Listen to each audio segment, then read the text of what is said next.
DJ Sisk. I got confirmed here last August or near the end of summer. Growing up, I hated going to church.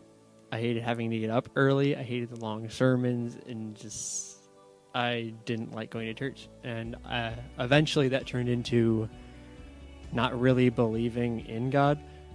I don't know, I guess I wouldn't have described myself as an atheist, because I thought there was something, but I never really put any effort into learning or trying to figure out what it was. So I just kind of gave up on being religious. So I met Sam, I think almost a year before the actual retreat, and she's the one that ended up inviting me, and at first I wasn't sure if I wanted to go, but I decided just why not just go to hang out with her.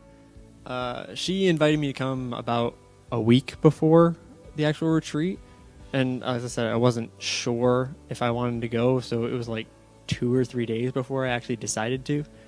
And well, the first thing was that getting the actual paperwork to me was a struggle.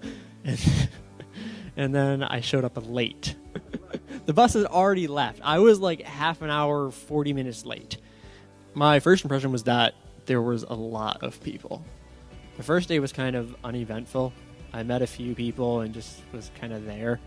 It was a little bit awkward, but it was the second day. I think it was some healing service. I don't know the actual name they had for it, but it ended up being way more intense than they expected. And I ended up in the stands in the back because I kind of felt alone.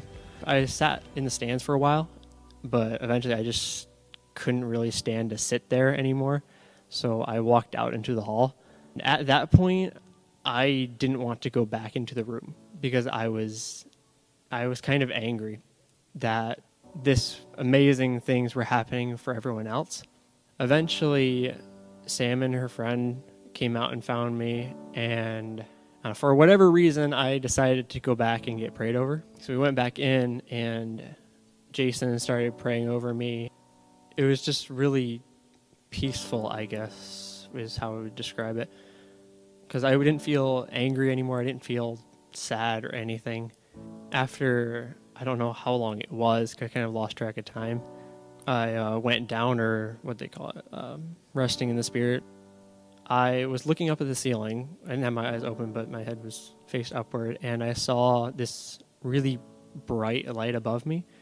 And somehow I knew that was my papa, who had died 6 years earlier at the time. I would have given anything to see him again. So it was really big for me that I got to. 'Cause I guess I never really faced the fact that he was gone. And after that I did, and it's a lot better every year now. The way I like to describe it is that God had to smack me in the face with a billboard. It had to be that obvious for me to finally get it. I don't know, I like putting it that way because it really did have to be that obvious for me to finally understand that, God was real and he actually does still do things in our lives. And so after the retreat, I started coming here for youth group to see what it was like, or if I wanted to try and find a different church. And the community here was amazing. So I decided to keep going here.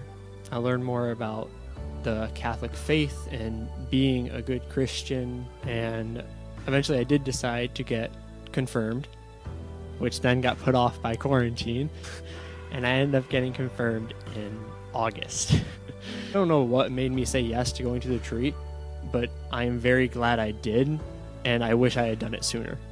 So if you're doubting anything, go to one of the retreats, go to youth group, ask people about it, learn more, because it will definitely help. Even if it's not a billboard like I needed, you will get shown that God is real.